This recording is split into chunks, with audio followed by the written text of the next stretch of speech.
rounded with a sleep. I mean, the idea that our life is like a dream. I suppose so, yes. I mean, actually, I think it's the other way around. I think that when we die, or before we're born, it's probably more like a dream, and that it's as if our lives are rounded with a dream. And of course, dreams are part of sleep, so that still fits with what Shakespeare says. Dream before, dream after, what in between? Well, waking life with more dreams and fantasies as well.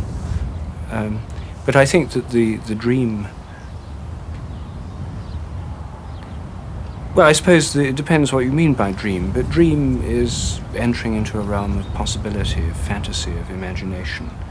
And there's a sense in which all our lives are an interface between that and the life of embodied existence in the physical world.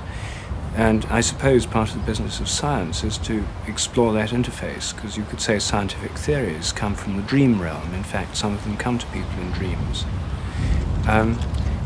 But then there are many theories. When you test them against reality, you have to do experiments. And experiments are not quite so much like dreams. They're more like oracles. And I think the experimental method is best seen as a modern form of divination. You know, in the Roman times, people cut open animals and examined their entrails. Nowadays, scientists cut open animals and examine the physiology or whatever. You do an experiment, you look at some feature of the world, and you ask for an answer. This is just what diviners did and what the purpose of oracles was.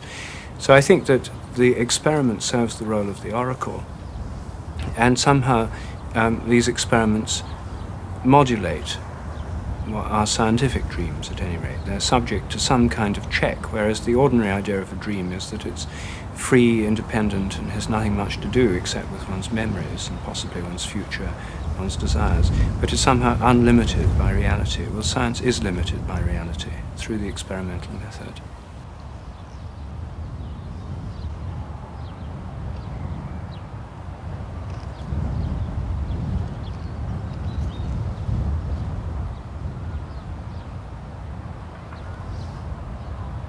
What did they say about Voltaire? If Voltaire had not existed, somebody would have to have invented him. I think maybe the same is true of Sheldrake. I think there's a niche in our culture for Rupert Sheldrake. Extremely clever, I think completely wrong, but in such an ingenious way that it's fun to think about trying to prove what's wrong with it. I don't know his work. Again, Rupert? Rupert Sheldrake. He's from the UK, a biologist. The Presence of the Past, A New Science of Life, he wrote. You don't know him? I'm sorry. I love him as a human being. But he has a biological theory that I'm just convinced is close to totally wrong. But he's thought it through. He understands the philosophical basis of it. We're friendly adversaries. I once gave him a whole lecture of mine to express his views to my class. It was one of the most interesting classes we ever had. But I don't think he's right. Rupert Sheldrake. And so there again, I plead total ignorance. He is the one with the holistic approach of reality, so to say. Yes, no, well, I hate isms of any kind. The things I've heard people report of his general position are things that I don't find congenial, but I don't know them well enough to be able to say why I don't find them congenial. I shall find out, I've no doubt. He's not... You know, one has to make certain investment choices, and his was one of the, you know, he's one of the people who I've never just invested the time in.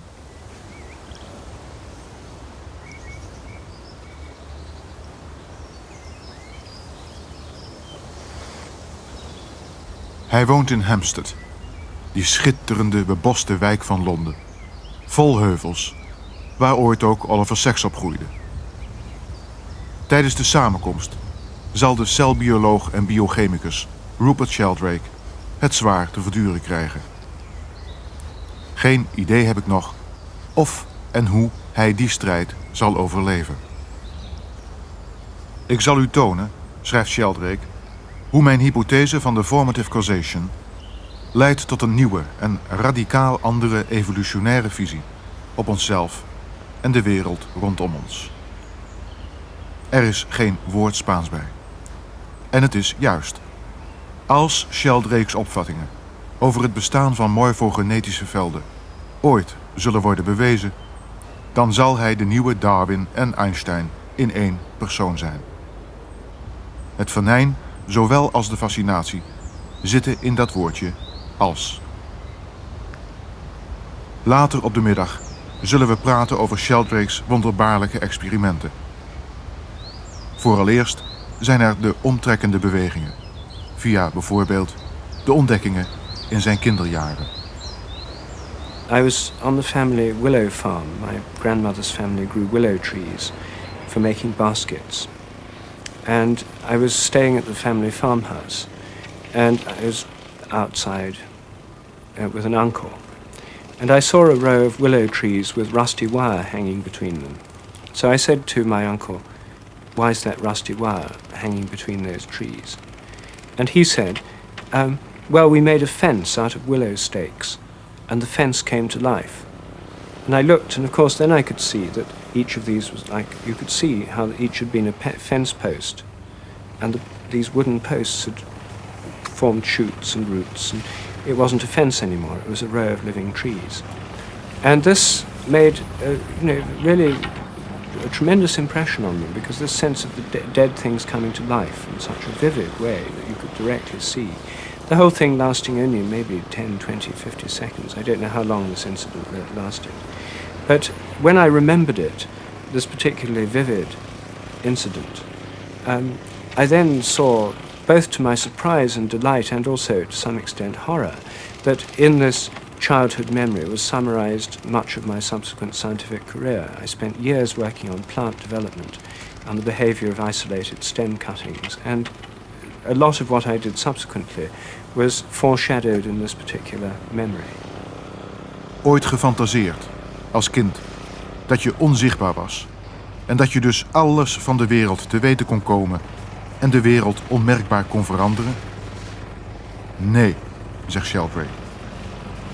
Dat je andermans gedachten kon lezen? Nee, zegt Sheldrake. Dat ons heelal slechts één enkel atoom was, in het oog van iemand in weer een heel ander universum, zoals de atomen in ons heelal op hun beurt complete zonnestelsels herbergden? I did, yes, I did actually. I don't know how many people have this, but I vividly remember when I was a child, maybe 6 years old, I don't know my age, I was lying in bed. It was in the summer in my bedroom, and I saw the dust in the sunlight as it came through the window, you know, when you watch dust particles move. And I was watching these dust particles. And then the idea came to me quite spontaneously that each of those particles might be a whole world, like our world. And in those worlds there might be people lying in bedrooms looking at dust particles, and each of those would be a world. And so this idea of infinite, like Chinese boxes, worlds within worlds, stretching infinitely in both directions, large and small, suddenly struck me. I mean, this was probably the biggest idea I'd had in my life by that time. It suddenly an idea of such immensity, and it was quite out of keeping with all the other things I thought about, but suddenly this idea took hold of me, and I was very fascinated by it. And now, because you were not unique, I had the same fascination, so I'm sorry, but this picture of universes within universes, like Chinese boxes, is there any development, or is the amazement the same and the conclusion the same now you're grown up? Well, I wouldn't put it in quite the same way, but what I would say is that But essentially? Since I believe in that the right approach to nature for science and in general is the holistic approach. The holistic approach is to see that everything is nested within something else, like the Earth is a unit, but the Earth is within the solar system. The solar system is a unit, but that's within the galaxy, and the galaxy is a unit, but it's within a cluster of galaxies. And then all these are together within the whole universe, which is the ultimate physical unit. And then if we come from the Earth, we have ecosystems that are units, and then societies, and then within those organisms that are units, and within them organs, and within those tissues, and within those cells, and within those molecules, and within those atoms, and then subatomic particles, and then complexes of subatomic particles disappearing into the realm of the very small, until they disappear from our ability to detect them, because the smaller they get, the bigger the apparatus you need to find them, and the ultimate limit is not set by nature herself, but rather by the willingness of the US Congress to go on funding ever larger accelerators. So at least from the small to the large, I would see that indeed as the structure of the universe, in this sense that at every level there's a wholeness which contains parts, which are themselves wholes, which contain parts, is, I would say, the very basis of the holistic worldview and the view of nature, which is the background to all my own scientific thinkings. Why is the grass green? Why does the moon have phases?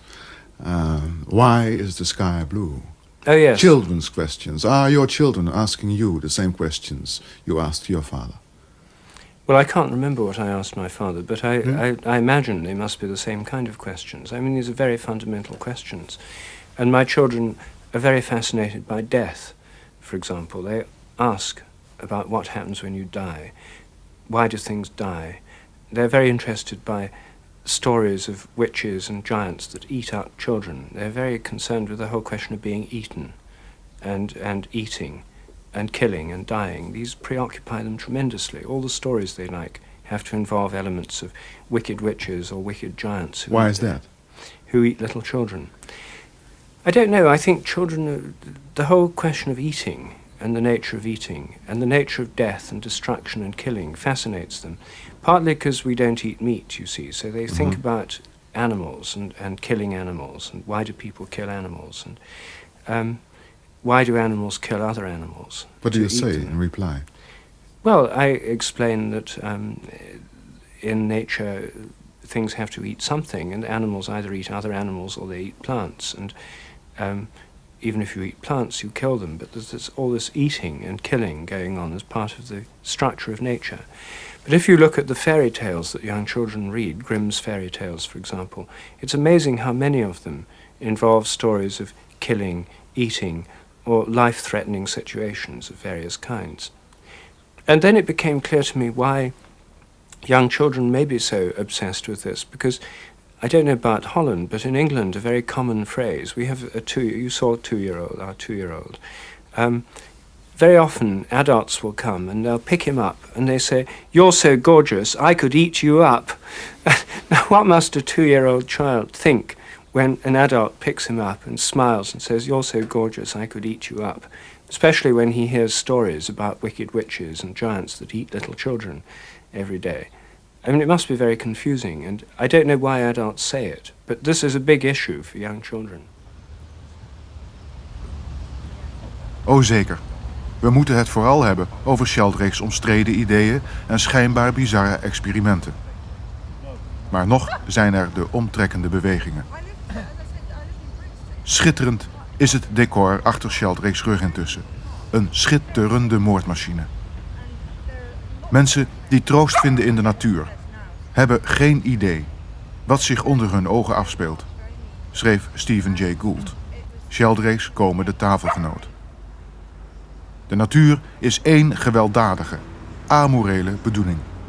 Wreed, verspillend, onverschillig voor het lijden. Ik leg Sheldrake die en andere woorden van Stephen Jay Gould voor, me nog onbewust van de even wellevende als venijnige aanvaring tijdens de samenkomst. De evolutie dient geen doel. Ze leidt tot verandering, niet tot verbetering. De mens is van dat blinde, evolutionaire proces, het schitterende, zowel als bizarre, zowel als vermoedelijk onbedoelde bijproduct.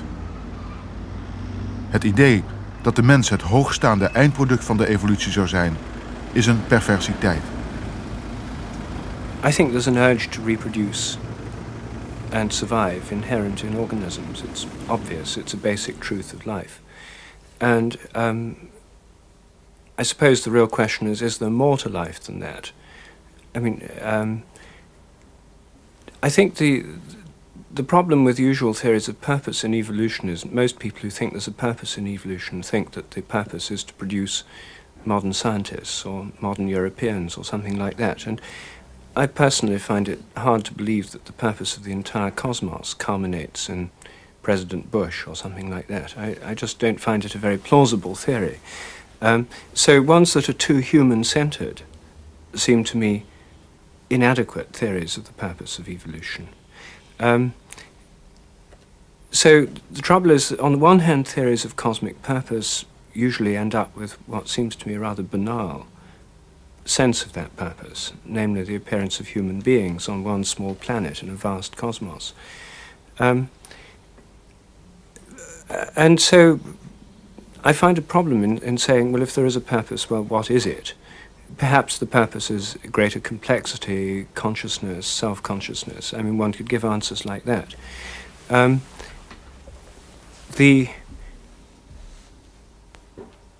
The strength of the Darwinian view seems to me that it emphasizes the importance of diversity. And it's very difficult to see, if you have a purposive view of evolution, why it should require so much diversity, unless diversity is in itself a purpose. Yes. You see, if we think the purpose of evolution is the evolution of human consciousness or the evolution of self-reflective intelligence or something like that, then why do we need 5 million species of beetles and butterflies in the Amazon alone? I mean, what is the purpose of this incredible diversity of life that we find here on Earth? Not just now, but in the past. Darwin wrote once in a letter what a book a devil's chaplain might write on the clumsy, wasteful, blundering, low, and horribly cruel works of nature. Talking about purpose. Yes, well, Darwin was very keen to expel purpose from nature because he became increasingly atheistic and he wanted to keep God out of it. Yes. So he had a hidden agenda, which was the expulsion of God from nature. He started by reacting against the theology of Paley, the blind watchmaker, well, the watchmaker god of Paley, that Richard Dawkins has described as the blind watchmaker. He was reacting against a theological view that treated animals and plants as machines made by an engineering god. This image of God as a kind of mechanical engineer was what Darwin rejected. And in rejecting this image of God, he wanted to reject purpose from nature and any sense of sudden jumps or any surprising creativity in nature. Well, he didn't know any better than anyone else does about what's really going on, but he had a hidden theological motive for saying what he did. And I think that we can see in the world what we want to see. One of the features of the universe is that it's reflexive. If we think everything in the universe is organized in polarities, we see polarity wherever we look. If we think it's all organized in threes, we see patterns of threes and trinities wherever we look, or fours. And if we want to see destruction, waste, and cruelty everywhere we look, we can see it in the human world and in the biological world. If we want to see cooperation, symbiosis, and mutual help, then again we can see it wherever we look, in the human realm and in the natural realm as well. And I think that Darwin particularly emphasized the destructive aspects of nature, partly because of personal psychological motives and partly because he made destruction the primary creative power. How deep-rooted is this myth of striving upwards evolution leading towards man and consciousness? Because if I talk to people and I say, what is Darwinism all about? They say, survival of the best. Finally, human beings are the best, on top of the ladder. How deep-rooted is this myth of straitjacket, linear progress? Oh, I think it's terribly deep-rooted because I think the evolutionary idea in biology started from the evolutionary idea in human affairs. The idea of human progress came first, then it was generalized to biology, and then now to the cosmos.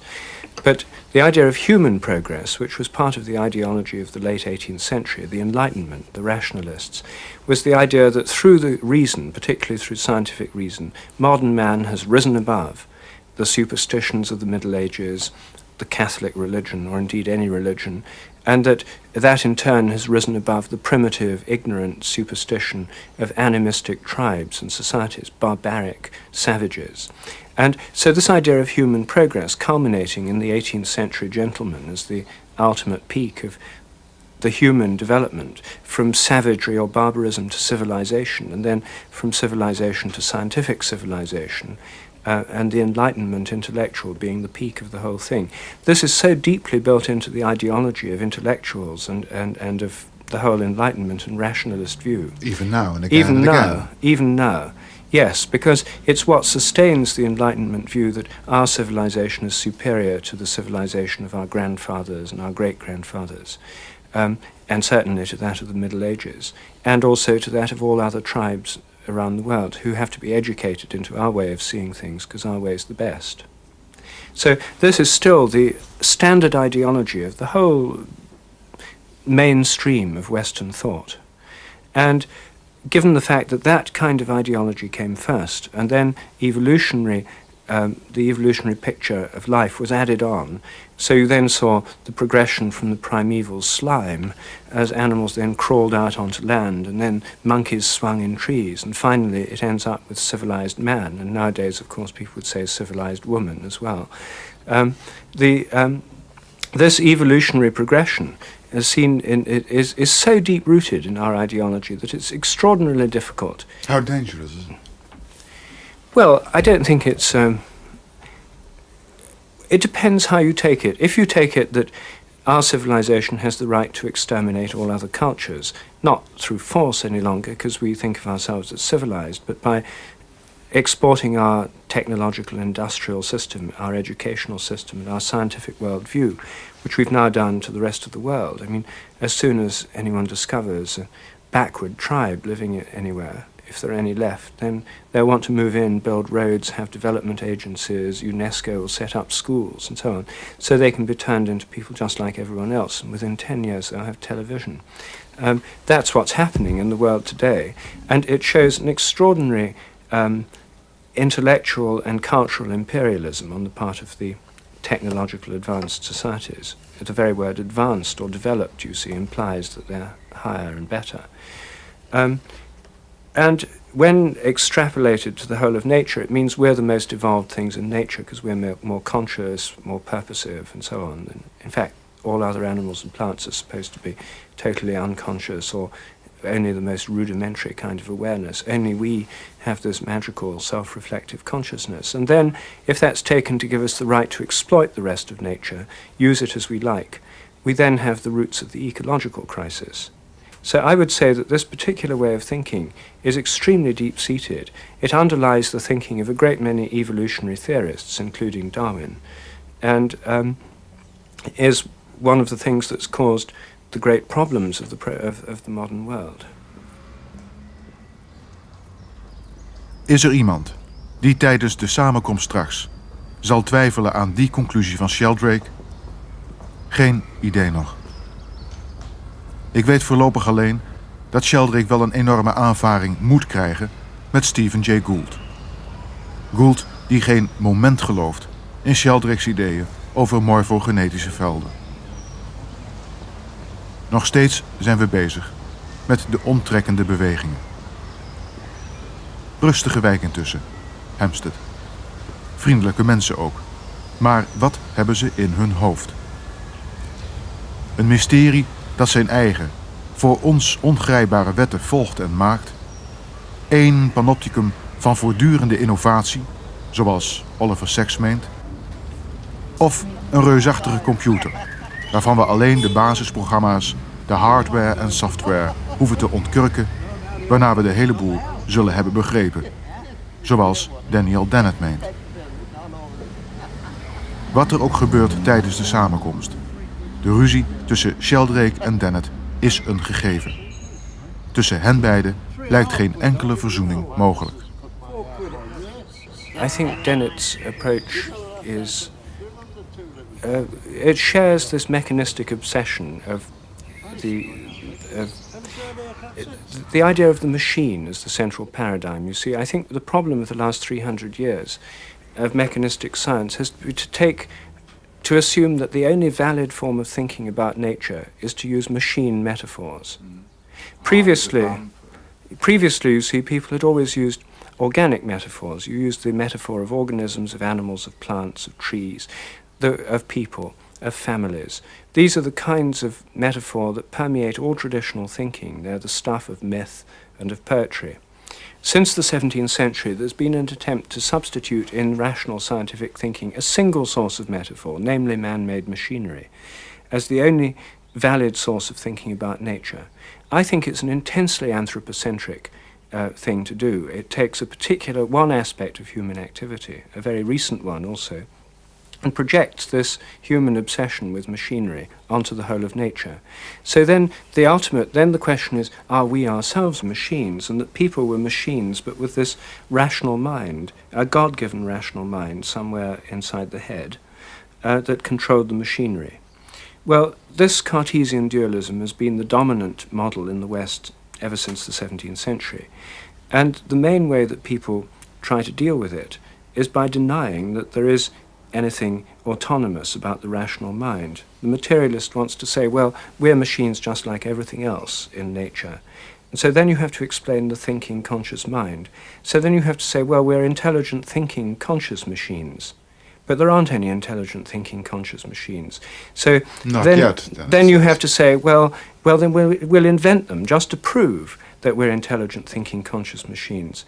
And so this is the striving for artificial intelligence, to make intelligent, thinking, conscious machines, the ultimate purpose of which is to prove that we're nothing but machines. Well, since machines are made by people in the first place, it seems to me such a futile, and it's like a dog chasing its tail. It seems to me an entirely futile exercise, and I can't get very engaged with this entire quest to try and prove through enormous intellectual convolutions, through frightfully clever arguments, that we're nothing but machines, by imagining that our brains are some kind of self-programming computer of a type that doesn't actually exist, but of which we're promised there will be examples at some time in the future. The problem, you see, with materialists is that we're not thinking machines, and there are no thinking machines. And so they have to keep pretending that they will exist. They can have computers, can play chess, and so on. That at some time in the future there will be this amazing thinking machine. Who is fully conscious, like we are. Well, then, of course, the question is, how do we decide whether it's fully conscious or not? And this, of course, gives philosophers... you can write many tons of books on this subject because it's hard to prove that even another person is conscious, let alone a machine. So there's so many philosophical problems here. There's enough mileage in this for philosophers to go on for centuries more arguing about these particular questions. But I just don't think it's a very fruitful or fertile debate. And I think the problem is, you see, that if you say that we're like computers, we're self-programming computers, you've still got the bit that does the programming. There's the computer model is inherently dualistic. The software is like the mind, the hardware is like the brain or the body. And it keeps landing on back in the same old Cartesian dualism in one way or another. I don't see that it takes us beyond it. And of course the idea of thinking of the brain as a computer is just a way of trying to update the machine metaphor, to use the latest technology. Well, Dennett wrote, for instance, the idea that the self or the soul is really just an abstraction strikes many people as a simple and negative idea, a denial rather than anything positive. But in fact, it has a lot going for it, including a somewhat more robustly conceived version of potential immortality than anything to be found in the traditional ideas of the soul. Abstractions. Well, curiously enough, a lot of this computer thinking was started by Alan Turing, the British mathematician during the war. He began to develop these ideas about computing systems, and he laid the foundations of modern computing theory. Now, it's very interesting that Turing was motivated by a desire to prove the immortality of the soul. Turing was homosexual. His dearest friend, when he was at school, died at the age of about 18. And he was obsessed with in what sense his friend could be said to survive the death of the body. And he came to the idea that if the self was nothing but a kind of logical structure of abstractions, of the kind that you can put as a program in a computer, then you can take this program from one computer to another, And this, you can have a kind of immortality of this system of abstractions that's independent of the physical base in which it's realized in the form of computers.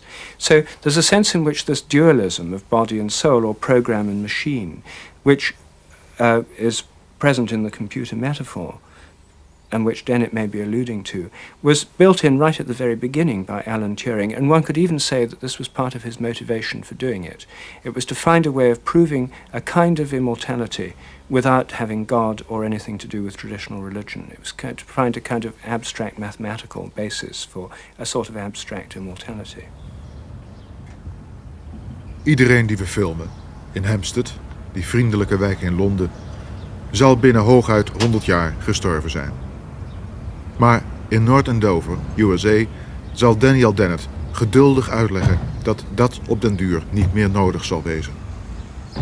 De illusie van onsterfelijkheid, die de religies ons eeuwenlang hebben voorgehouden, kan in principe via de wetenschap worden vervangen door werkelijke onsterfelijkheid. Geen idee heb ik wat de confrontatie tussen Sheldrake en Dennett zal opleveren straks.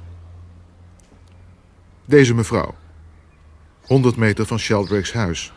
Wat schildert die intussen eigenlijk? Wat er is of wat er had moeten zijn?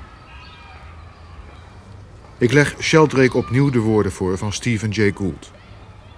Gould die schrijft dat de natuur non-moreel is. Dat de natuur ons geen enkel ethisch houvast kan bieden. Als we prijs stellen op moraliteit, kunnen we haar alleen binnen onszelf vinden. Well, I haven't spent a lot of time thinking about questions of morality. Okay. And so it's not... But you're dealing with it every day.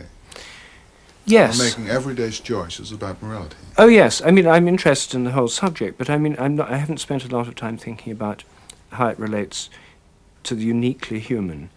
You see, the thing is, a lot of secular humanists are very much into this speciesist thing. They have to prove that human beings are radically different from everything else in nature, and the usual things they use are consciousness and morality. These are all tool making, Free will. machine making.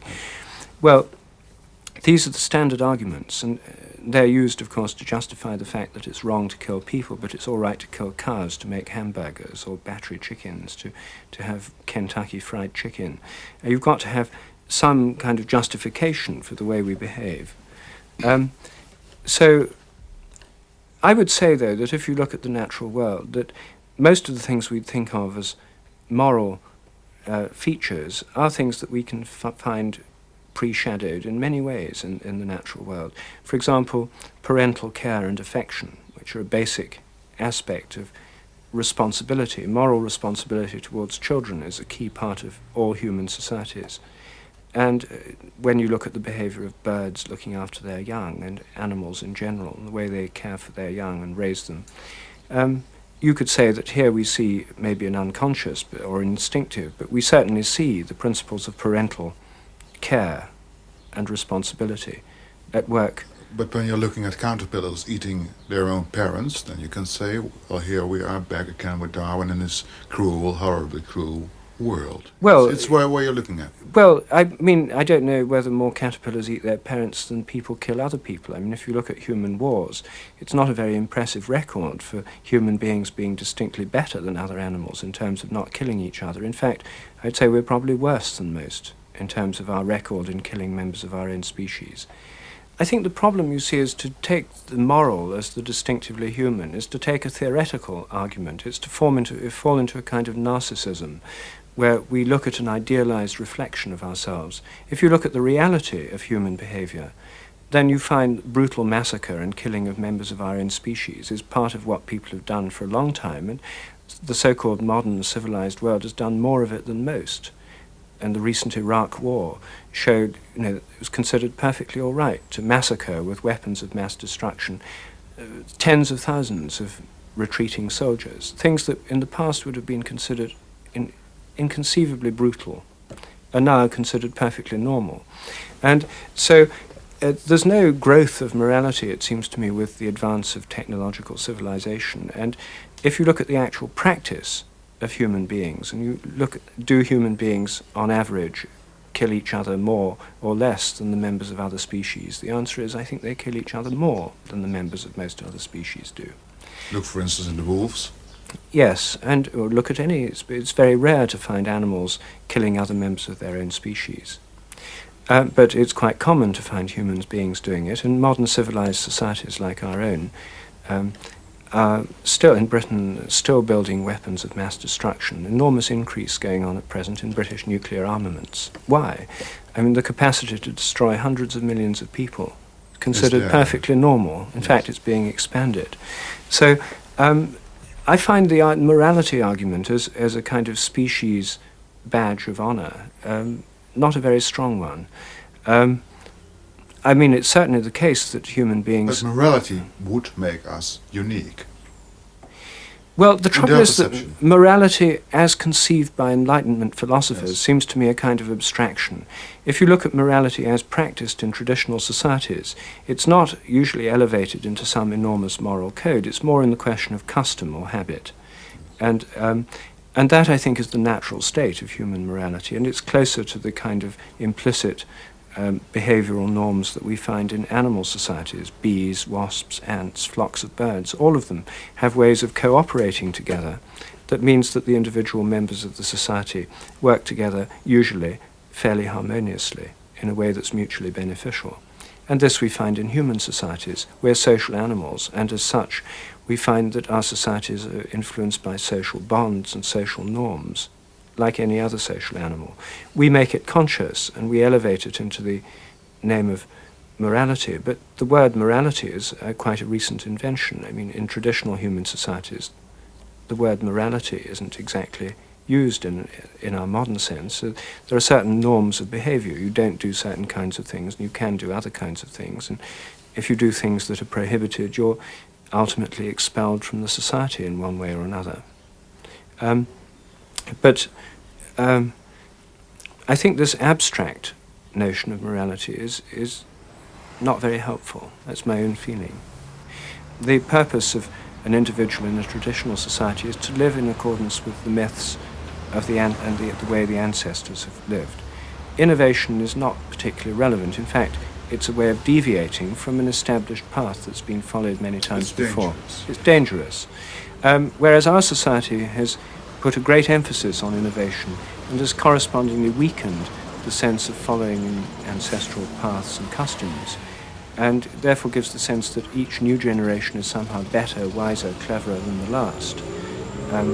So our societies are full of problems of adolescent rebellion. You don't get this in traditional societies, because each generation now has to prove itself better, cleverer, more advanced than the last. And so this lack of rooting in tradition creates conditions where innovation can happen more readily, and that in turn weakens the influence of the past. And so our societies are evolving with a dissolution of the old social structures, hurtling into the future in a way that nobody can foresee where it's leading. The dissolution of traditional morality and traditional social and family patterns is something that's happening far faster than I think anyone imagined in the past, and will leave us with a kind of society that no one can really envisage in the future. I mean, if families fragment, if more and more children grow up outside the normal socializing influence of the family. Now in Britain, 25% of children are now being raised by single parents, mostly single mothers. In northern England, over 50% of children are now being born to parents who are not married, to mothers who are not married.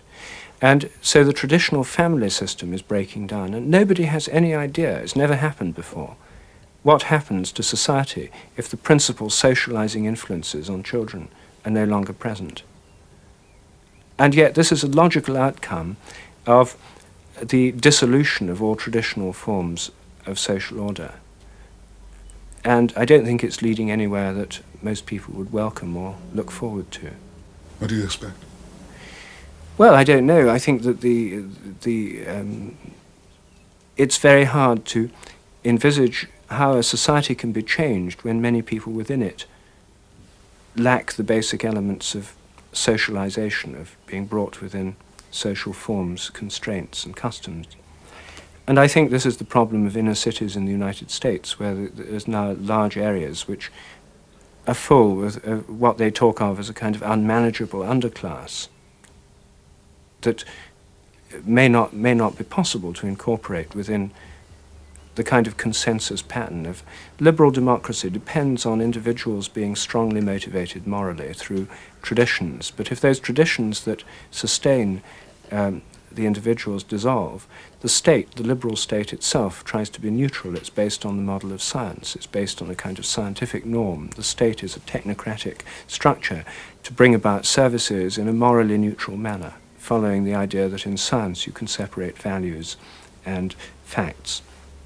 And so promoting the idea of tolerance of different social groups, but the state can itself give no cultural norms to people within it. And therefore, liberal states live on the capital of the past in terms of the religious teachings of the Jewish and the Christian and other religious traditions. As those break down, then there's nothing to take their place. And it's very doubtful that this kind of society can survive for very long, in my opinion. I think if we just have an extrapolation of present trends, dissolution of the social order, rising population in the third world, exhaustion of resources, pollution of the planet, destruction of long-term reserves of everything in terms of short-term consumption, then we'll see a collapse, at least, of our civilization and the present political and social order, massive famine, appalling disasters, in fact, a kind of apocalyptic scenario of destruction. And it may not be uniformly spread. I mean, there may be places in the world where you hardly know it's going on. Just read about it in the newspapers. As it is indeed at present. There are terrible things happening in Africa with famines and civil wars, but they hardly touch us. So it may be that things will start falling apart in Africa and in other parts of the world, while people in Western Europe may go on quite comfortably for a bit longer. But I don't think we can be insulated forever from these things. And so I think the present order is doomed, but what will take its place is not at all clear to me. Whether the present kind of system, the present kind of state, has the ability to reform itself. Or is delivered to chaos. Well, chaos doesn't chaos. usually last long. I mean, people don't like chaos. Like in Russia, they don't like chaos, and they've got chaos now. So it's only a matter of time before you have kind of neo-fascist dictatorships springing up, I suppose. In one of your books, you had a quotation from Jacques Monod. I'll read it. Man must at last wake out of his millenary dream and discover his total solitude, his fundamental isolation. He must realize that, like a gypsy, he lives on the boundaries of an alien world, a world that is deaf to his music and as indifferent to his hopes as it is to his sufferings and his crimes. Why did you quote him? Well, because Monod represents very clearly and puts very explicitly the natural outcome of a kind of mechanistic, materialistic view of nature and of humanity. This is the natural outcome. Most people don't think it through to its logical conclusion, but if you do, this is the logical conclusion. This is the development of the movement started by Galileo and Descartes, which has now worked itself out in our society and indeed has been exported to the rest of the world as a view of reality. Those are its consequences. And Monod just makes them very clear and very explicit. I quoted it because he does so with such clarity. We moeten uit onze 1000-jarige droom ontwaken en onze totale verlatenheid onder ogen zien. De wereld is doof voor onze muziek en even onverschillig voor onze illusies als ze is voor ons lijden en onze misdaden. Aangename wijk, Hampstead. Buitengewoon vriendelijke mensen. Zeer beschaafd ook. De beste anticipatiemachines, noemt Daniel Dennett ze. De beste ontkenningsmachines, noemt Rupert Sheldrake ze. We kunnen elke dag opnieuw zien dat we een catastrofe organiseren, maar we wenden ons af. Sluiten onze ogen, want wat we nu hebben is blijkbaar belangrijker dan wat we morgen zullen missen. Een bizarre uitvinding, noemt Stephen Jay Gould de mensen. We moeten vooral niet denken dat ons bewustzijn de bedoeling was van de schepping, alleen omdat het zo machtig is.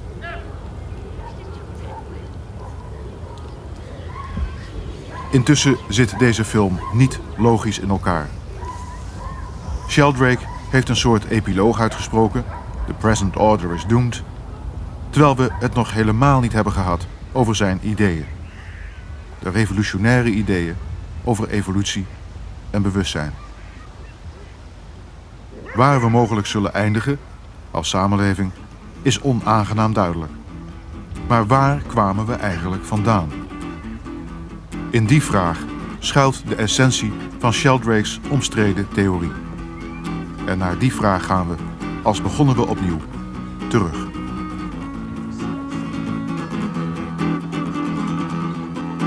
Get up and dance. Get up and dance. Come on, don't be afraid. Get up. Dance. Let the world be a stage. Dance in the rhythm of life. Come on, get up and dance. Come on and dance. Don't be afraid, come on. Move.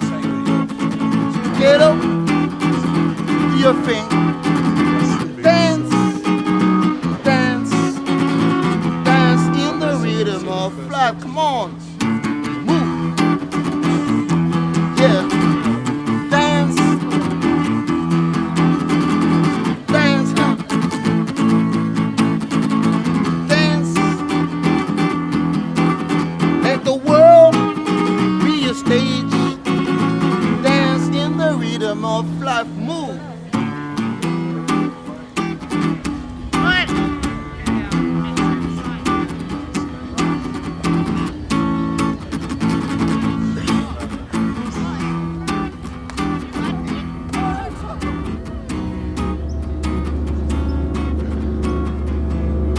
Genetisch en lichamelijk verschillen we nauwelijks van elkaar, zei Oliver Sacks in New York. Maar als verhalenverteller is ieder van ons uniek. We zijn niets anders dan verhalenvertellers, zal Daniel Dennett in North Andover zeggen. De verhalen vormen ons bewustzijn.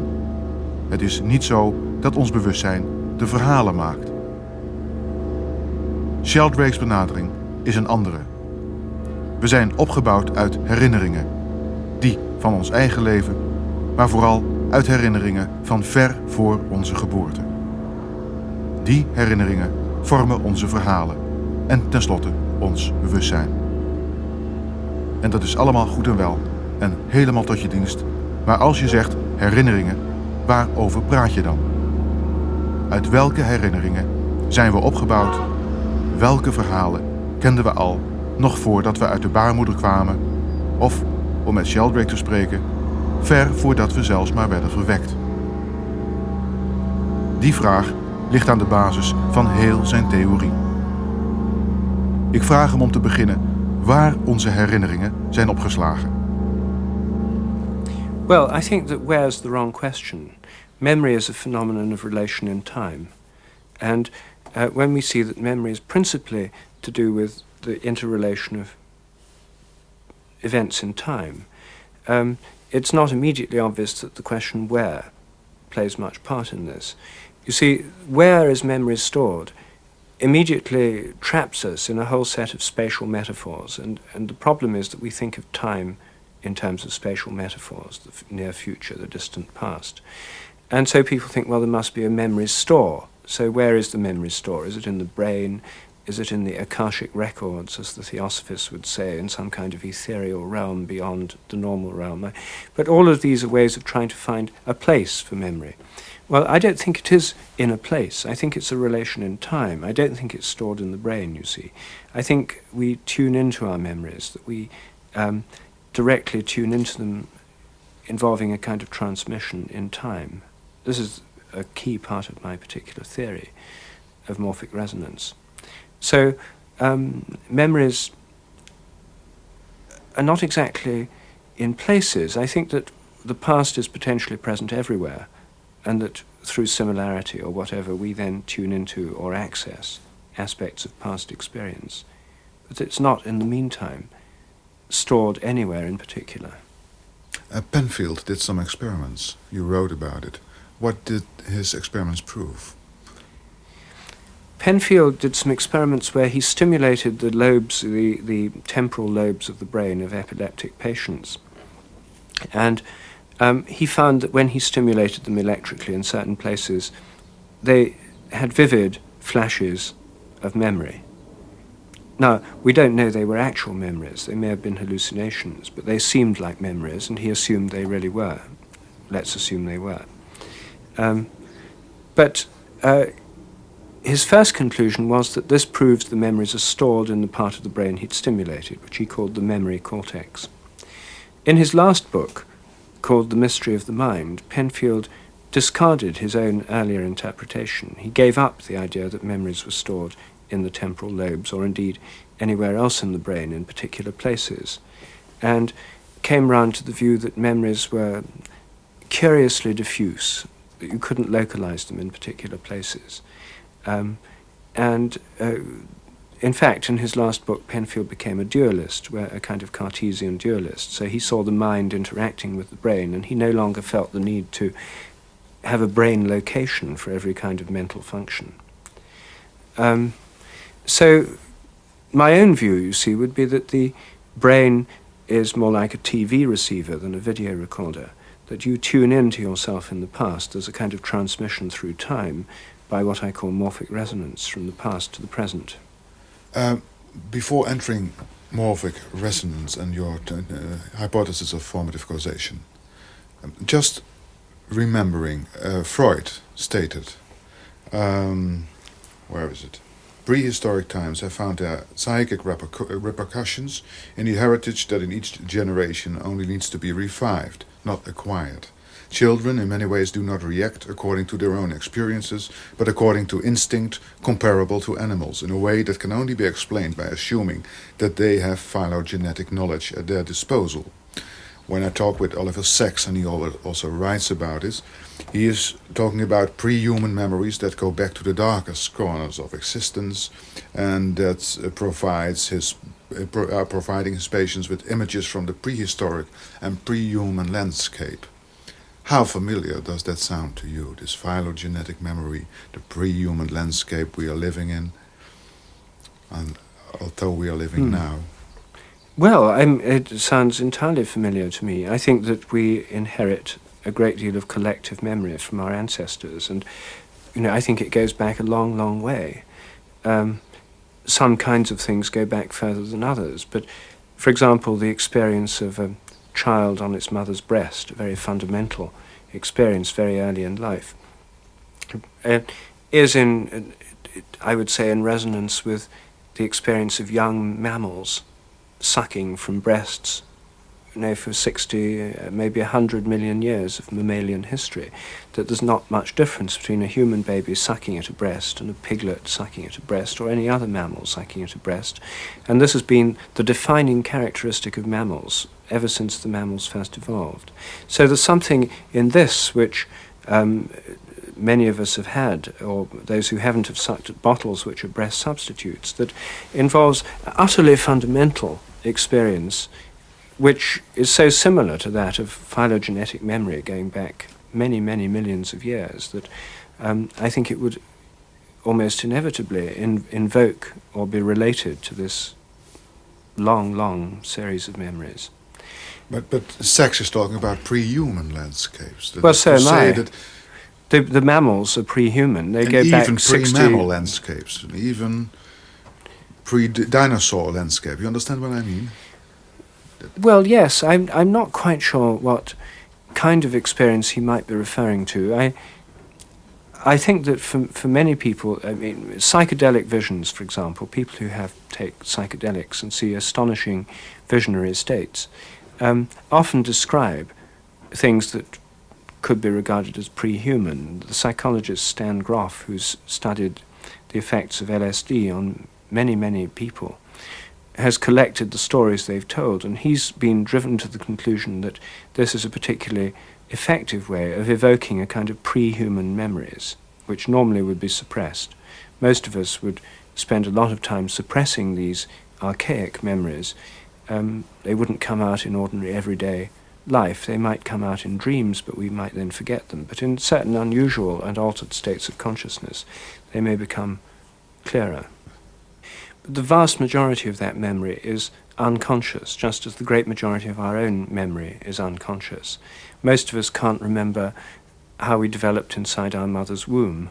Most of us can't remember almost anything that happened in the first few years of our lives. And if we can't remember even our own ordinary personal history, we're not likely to have very vivid memories of life as a trilobite many millions of years ago, or as a cell in the primeval slime.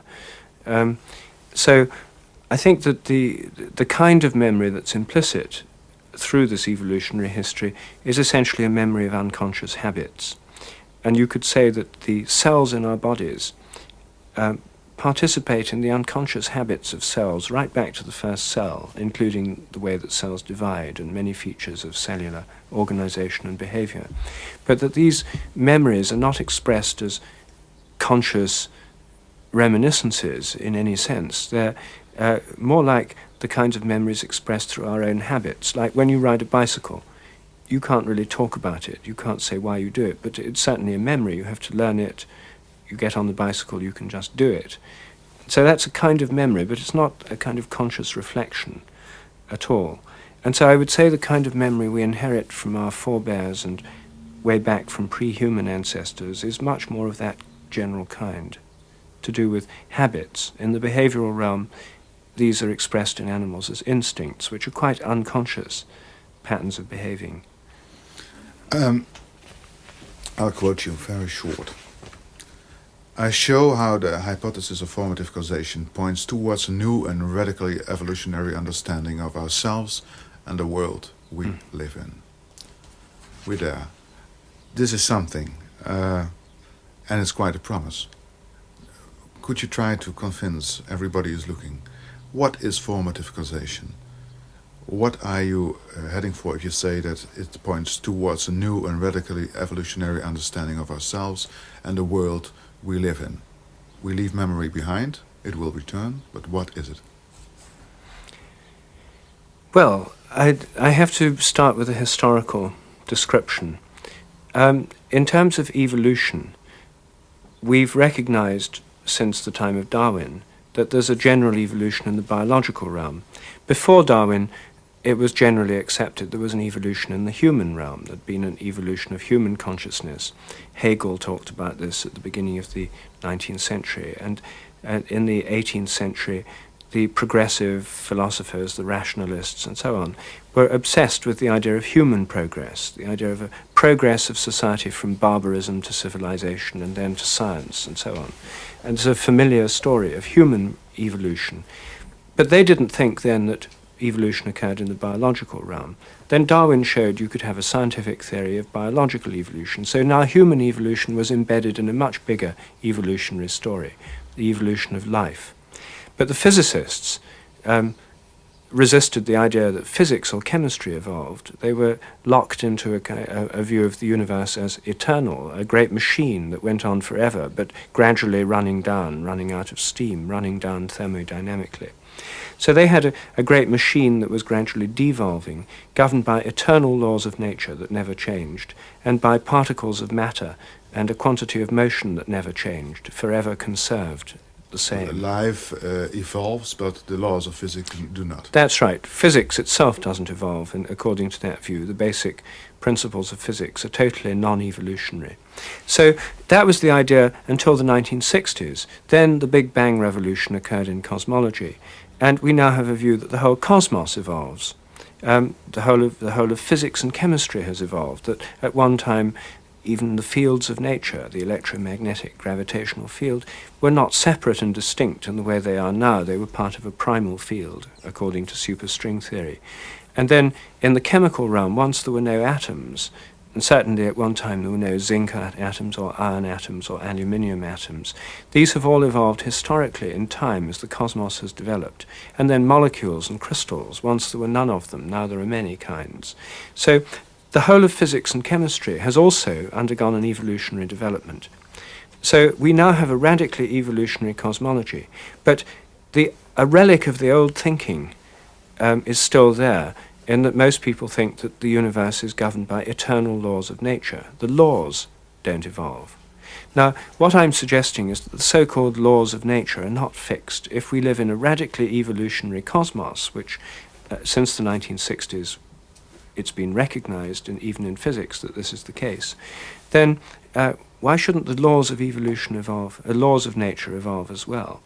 And my view is that they're not really so much laws as more like habits, that what happens in nature depends on what's happened before. There's a kind of memory in nature, rather than a kind of eternal mathematical mind sustaining eternal laws. It's not mechanistic, it's living. Well, first of all, paraphrase. Yes, I would say that the universe is not a machine, it's more like an organism. And the Big Bang theory is like the traditional myths of the cracking of the cosmic egg. It tells us the universe began small, that ever since that beginning it's been growing, and as it's grown, new structures and patterns have developed within it. This is like an embryo.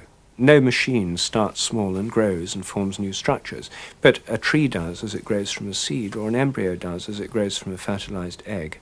And so, effectively, our modern cosmology has given us a view of the whole universe as a developing organism. Everything is developing and evolving.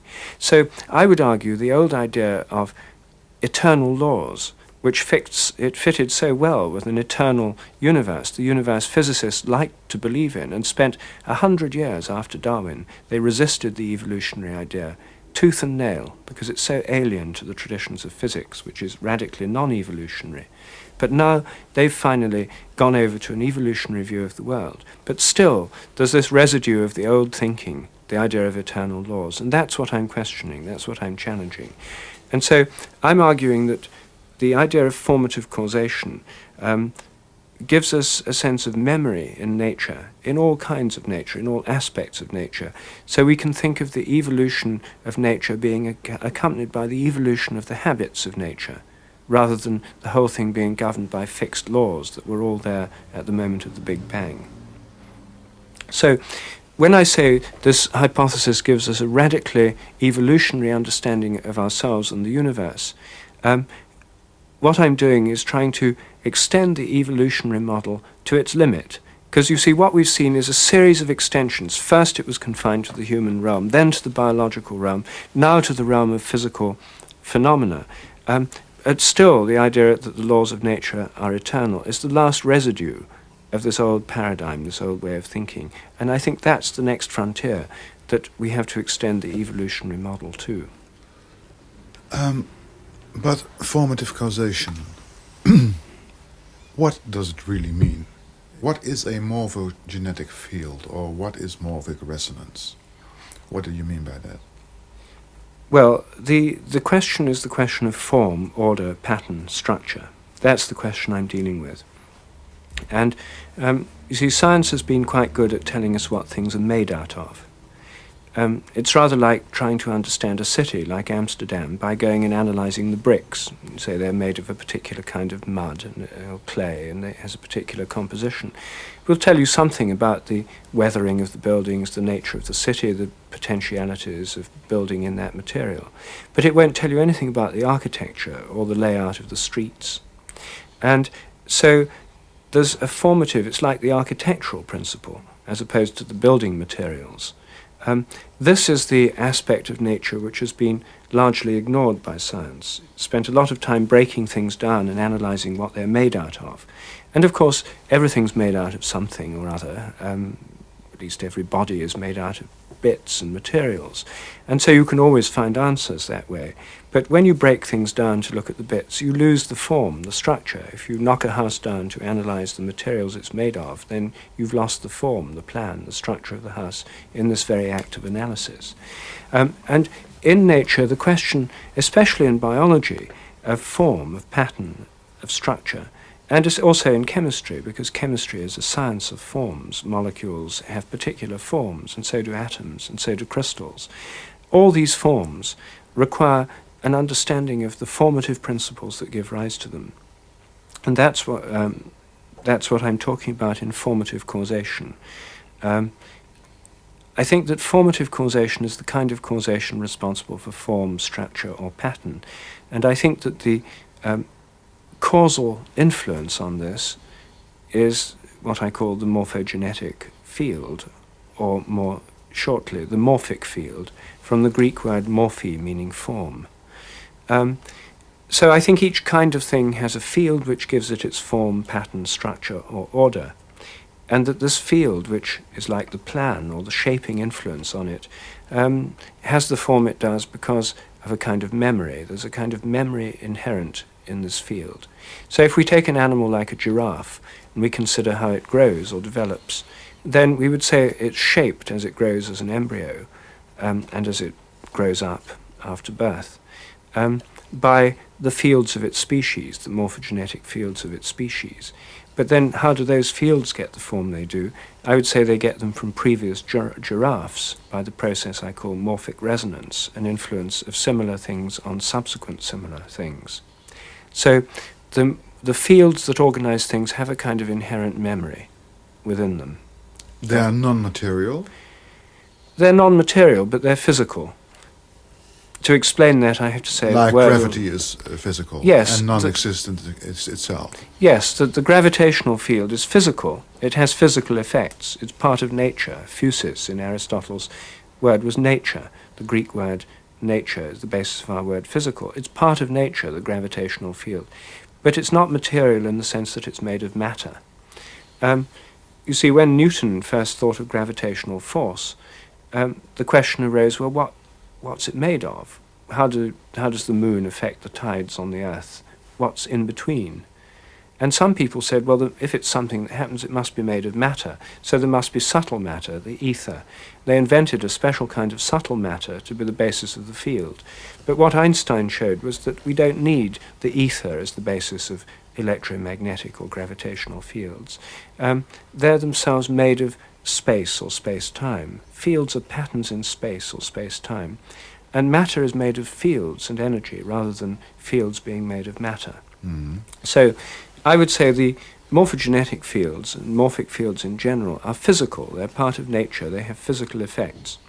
But they're not made of matter any more than gravitational fields are made of matter. Can you give some examples of what, for instance, the fruit flies, or the blue tits, or the rats, or the nursery rhymes, or the puzzles, or whatever experiments have been done? Can you give some experiments that have been done to prove the hypothesis of formative causation? And, first describe them. Well, the theory makes a lot of predictions. It's every kind of thing, even crystals, have a kind of memory of previous similar ones. So take the example of rats learning new tricks. This is the easiest example to understand. The animals within a given species draw on a collective memory and in turn contribute to it through morphic resonance.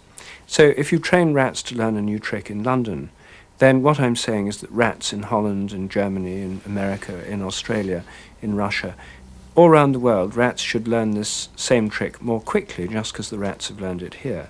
And this should happen just because they're rats learning the same thing. It doesn't depend on telephoning people and telling them how to do it, or taking rats to teach the other ones, or letting the rats squeak over the telephone to rats somewhere else. It should happen anyway, and the more rats that learn it here, the easier it should get everywhere else. So that's the basic prediction in the realm of animal behavior.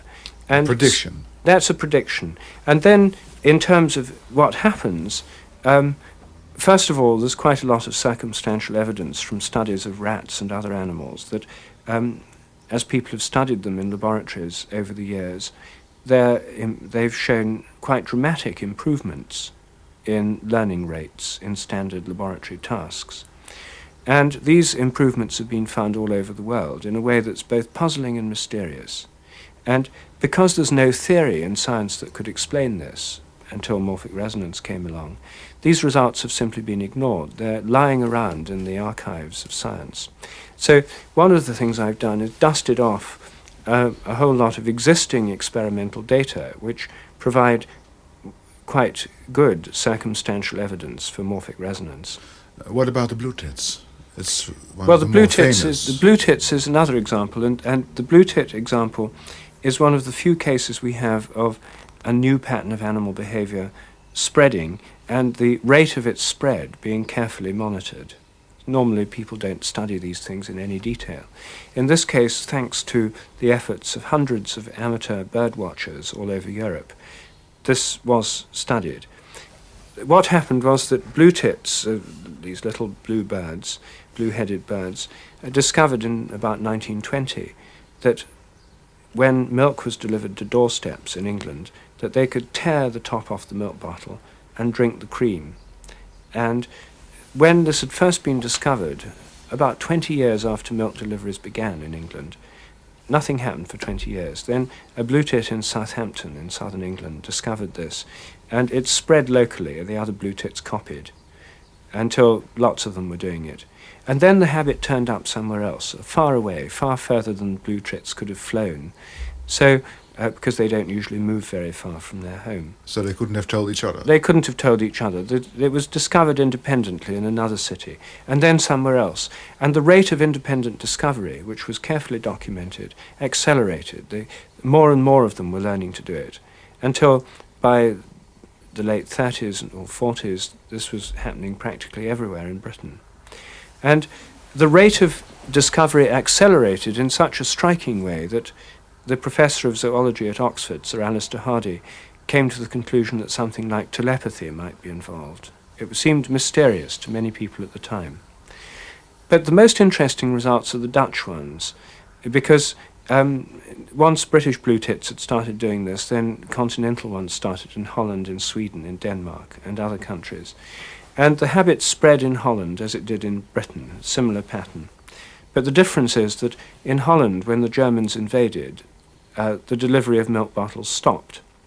So there was no more milk for the blue tits to steal. Didn't begin again until 1948. Blue tits don't live more than about 3 years. So after 8 or 9 years, there were no blue tits left that could remember the golden age of free cream before the war. And yet, when milk deliveries began again in the Netherlands, then within 2 or 3 years, all over Holland, blue tits were stealing milk. What about the humans? What kind of experiments have been done? And to what extent do they prove your hypothesis of formative causation? Can you give me some examples? Yes. Well, first, I should say that this hypothesis applies to human learning as well as rat learning. Obviously, it's a general principle.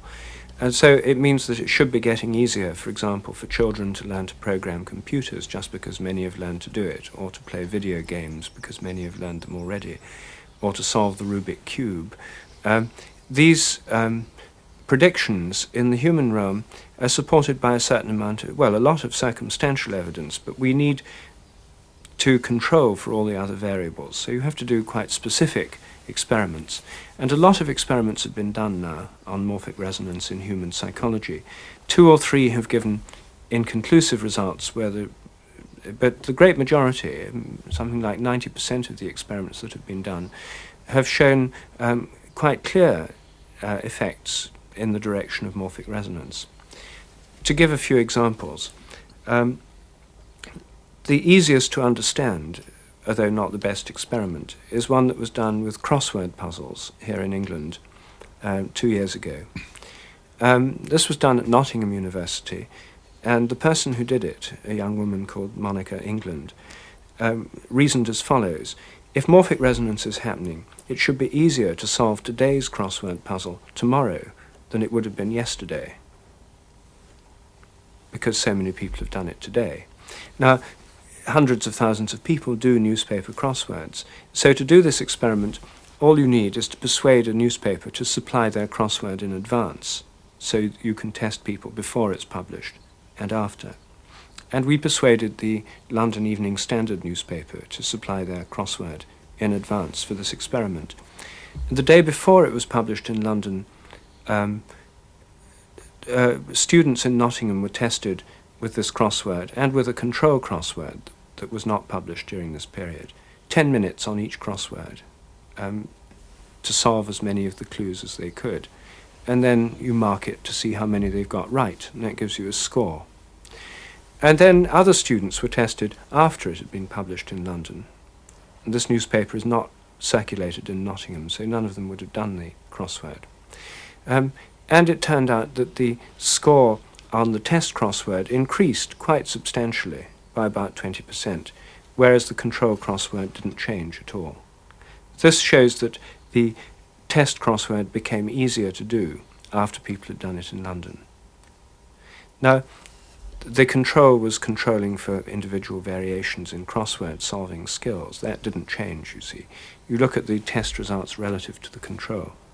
Anyway, this experiment is something which I've subsequently found from people who do crosswords habitually is quite a well-known fact. A lot of people have written to me saying that they do the Times crossword puzzle, which is a very difficult one in England, regularly.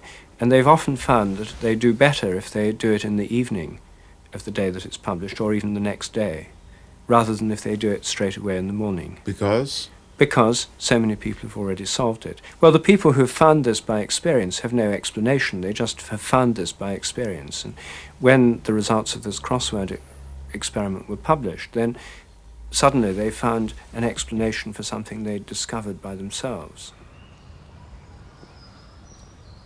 Wie zit er nou eigenlijk tegenover me? De nieuwe Darwin en Einstein in één persoon, zoals veel mensen menen?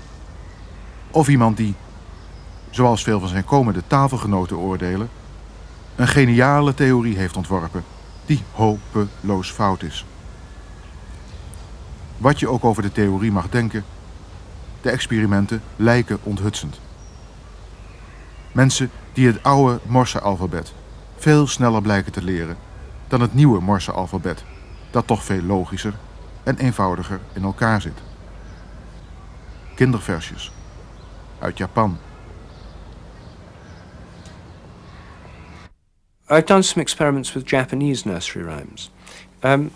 The reasoning there was that if you take a nursery rhyme that's been known to millions of children over the centuries, and they've all learned it to sing it, in Japan, it should be easier for English or American people or Dutch people or German people to learn that nursery rhyme than some other rhyme, similar rhyme. Now, the problem with this experiment, it's a problem that can't easily be surmounted, is to find another rhyme that's equally intrinsically easy or difficult. To do this, I had the help of a Japanese poet, Shuntaro Tanikawa, who's one of the leading poets in Japan, who wrote some other rhymes with a similar rhythm and word pattern to a common Japanese nursery rhyme. And I then got groups of people and individuals to memorize. He gave 2 false rhymes and there was 1 real rhyme. I didn't know which was the real one myself.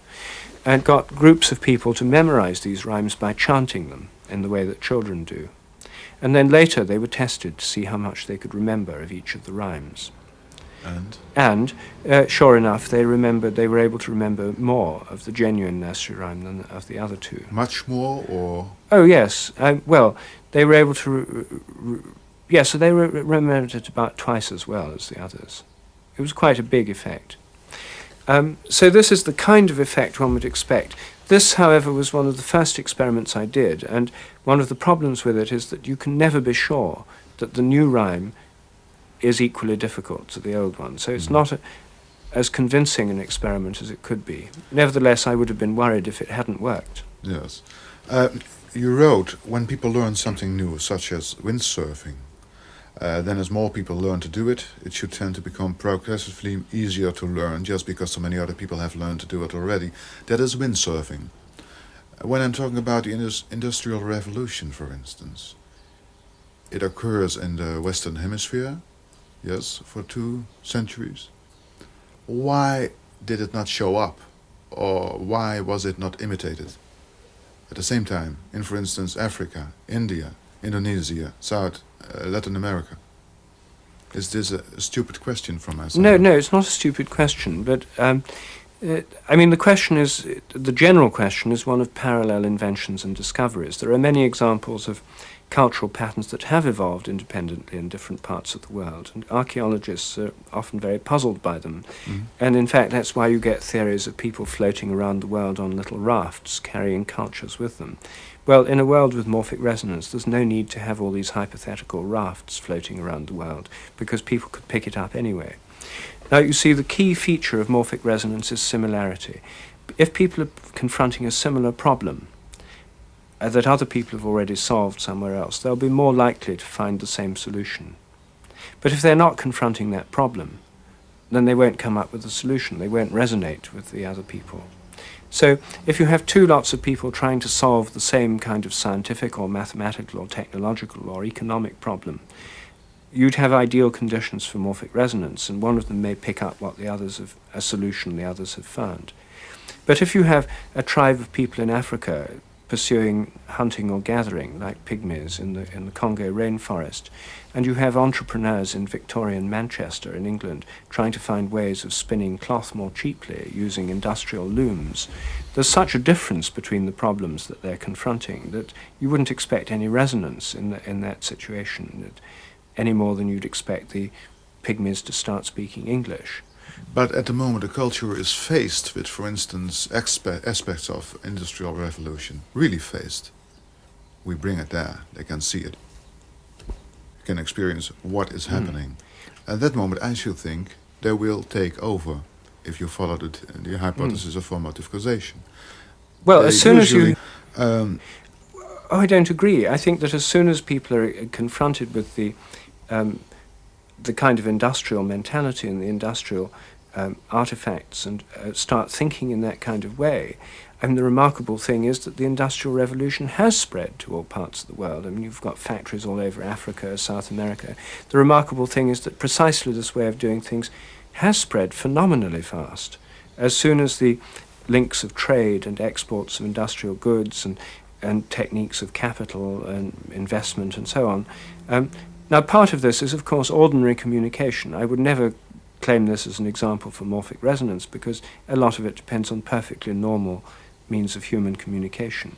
But I would say that the remarkable thing is that as soon as these things are introduced to other cultures and people are introduced to these ways of doing things, they get it so fast. In New Guinea, for example, there are New Guineans driving lorries and operating machines when their fathers were living in a Stone Age culture. In a single generation, people have jumped about 20,000 years of human history. And that's what's so remarkable about the whole process of world development, that these things do spread so fast. I mean, I think it's a disaster myself in many ways, but the fact is that there's an enormously fast spread, however you choose to explain it. I'm wondering, because it's one of the problems concerning morphogenetic fields. Little question, how big are morphogenetic fields? Light years? Are they reaching the ends of the universe? Every organism that's organized by a field, a crystal, a cell, a giraffe, a cow, a person, is organized by a field within and around it. So just like a magnetic field is within and around the magnet, so the morphic field of an organism is within and around the organism. It's quite local. Now, what is non-local, what involves moving over great distances, is morphic resonance. Morphic resonance is the influence of one organism on another through or across space and time. And this resonance is, I think, independent of distance in the sense that it doesn't fall off with distance in space or time. Now, if that's the case, then people learning something in one part of the world should influence people all around the world, as long as they're in similar conditions, without showing any diminution due to distance. And more generally, if this is the case, it means that events on one planet or in one star could influence those in other stars or planets, even in other galaxies. There could be morphic resonance effects working over huge distances in the universe. Yes, you wrote there is the possibility that most, if not all, new patterns of activity that appear on Earth have already appeared frequently elsewhere in the universe or previous universes. Morphic resonance from these systems may swamp the predicted effects elsewhere in the universe or previous universes. I told my children tales like this. For you, it's simply a possibility. It's a possibility. Not Arabian Nights. No, I think it's a possibility. I mean, it's a possibility that I don't think everything that's happened here has happened everywhere else. And the reason I think that is for the empirical fact that apparent morphic resonance effects do seem to be detectable. You see, if morphic resonance effects are not detectable, if there's no improvement with time, there are theoretically three other possibilities. One is that morphic resonance is wrong as a theory, which I'm sure most people would think, probably I would too, if the experiments didn't work. The second is that morphic resonance that everything that happens here has happened on other worlds, somewhere else, so often that there's nothing truly new happening on Earth.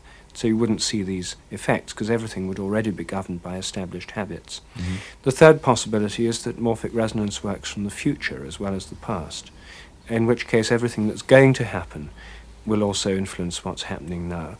And since we don't know what's going to happen, this makes the theory virtually untestable. But it's a theoretical possibility. So what I'm concerned with here is the way that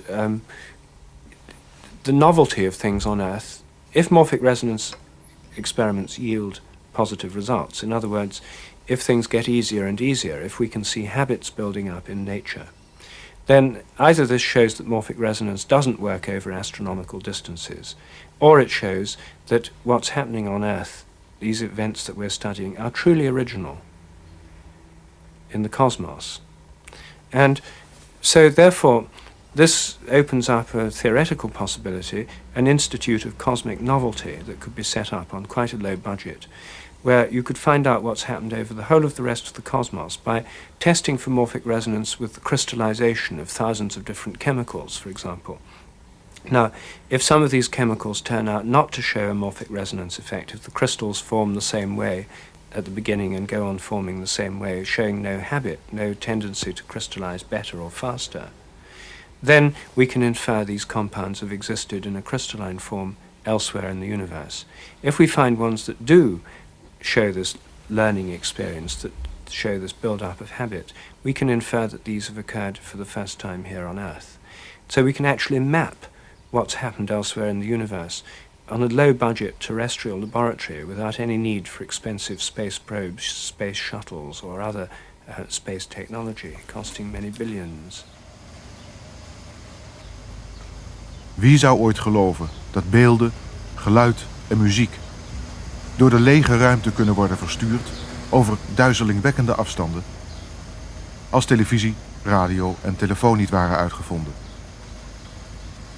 Wie zou kunnen geloven dat een hersenloos ding met plastic wanden berekeningen zou kunnen doorvoeren in fracties van seconden waar een normaal mens weken over zou doen, als niet ooit de computer was uitgevonden? Neem, om de gedachte te bepalen, iemand uit de 14e eeuw. Had hem verteld dat hij in de toekomst naar een wijk in Londen kon kijken, waar een bepaalde meneer Sheldrake woont. Terwijl hij helemaal niet in Londen zou zijn en hij bovendien zou kijken naar de wijk zoals die er een paar maanden eerder bij lag. Dat hij de tijd dus, als het ware, kon bewaren in een blikken doosje op een smal rolletje.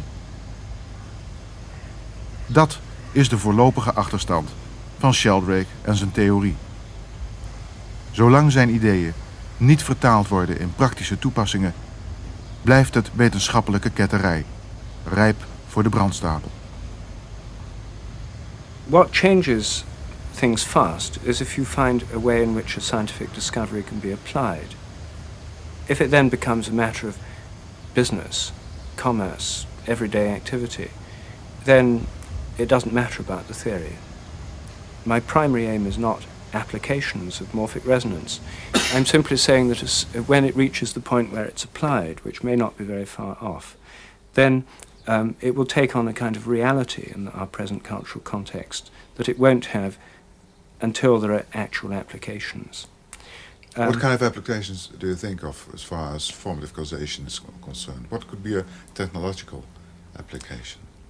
Well, there are several. So that people suddenly are convinced, well, of course, Sheldrake is right. Well, two possibilities. The first would be an educational application. If morphic resonance is involved in learning, then we may be able to find ways of enhancing morphic resonance so that we can greatly increase the efficiency of learning or training procedures. Already some of the experiments on morphic resonance have shown that people learning tasks on computers can learn them quicker after other people have learned the same thing. And if we can improve the conditions for learning or training, this would be something that could be applied within a few years, at least within commerce, probably not within schools and universities. They'd be the last. But within commerce and industry, people are not interested in theories, they're interested in what works.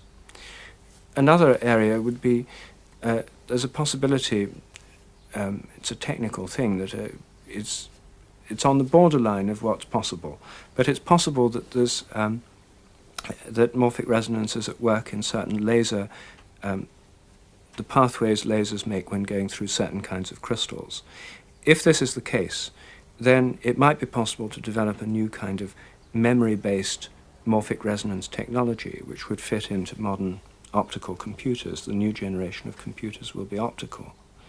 And if one had a computer that worked on morphic resonance, paradoxically, one might come far closer to something that Dennett and people dream of, namely an organic machine which would be capable of thought, memory, and indeed communication with other similar machines, because they'd resonate with each other around the world. No need for telephone lines, satellites, or normal means of transmission. It's possible, paradoxically, that morphic resonance could give the very kind of technology, a kind of organic technology that Dennett and many others dream of. But in doing so, it would mean that we have to accept a basically organic way of thinking about the whole of nature. The old kind of machine metaphors would have to go or be superseded.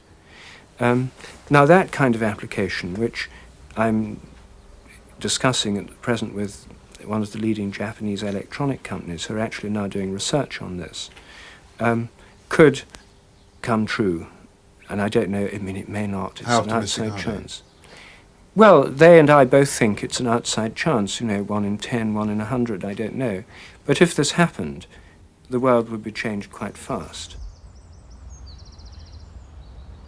Het loopt tegen 6 uur in de middag in Hampstead. De wereld zal razendsnel veranderen als een Japanse elektronica-firma succes heeft. Maar intussen zit Sheldrake met een zieke vrouw, bouwvakkers die de verbouwing van de kelder willen doornemen en Little Cosmo, een van zijn zonen, op de 2e verdieping, die ook wel enige aandacht verdient. Een wat rommelig afscheid, hoewel zeer gentlemanlike. Uren en uren nadat we begonnen bij Sheldrake's ontdekking op de wilgenboerderij van zijn grootouders. Uren nadat we het hadden over de fascinaties van zijn eigen kinderen. Bijvoorbeeld hun fascinatie voor de dood. He says what happens when you die, you see, and so part of it is that of course your body decays. He likes playing in the local, when we go to the church on Sundays, he likes playing in the graveyard of Hampstead Parish Church. There are old tombs and they're all overgrown with ivy and there are yew trees and so on. It's a very old and romantic and beautiful graveyard. So he loves hiding behind these tombs and he's very interested in whether they've all got skeletons in them, which they have. And so he knows that bodies decay, that you bury them in graveyards and the body decays. So the question is, do you have any sense of life? So my best explanation to him is that it's like dreaming, since I believe there is some kind of conscious survival of death. The best way I can conceive of it is that our life is, as I said at the beginning, rounded with a dream, in the sense that when we die, it may be rather like dreaming. And if you have a very bad dream, a kind of nightmare, then that may be rather like hell. you can't wake up. The point is that after you're dead, you can't wake up anymore. So you're like trapped in dreams permanently. And when we dream normally, of course our physical body is lying in bed.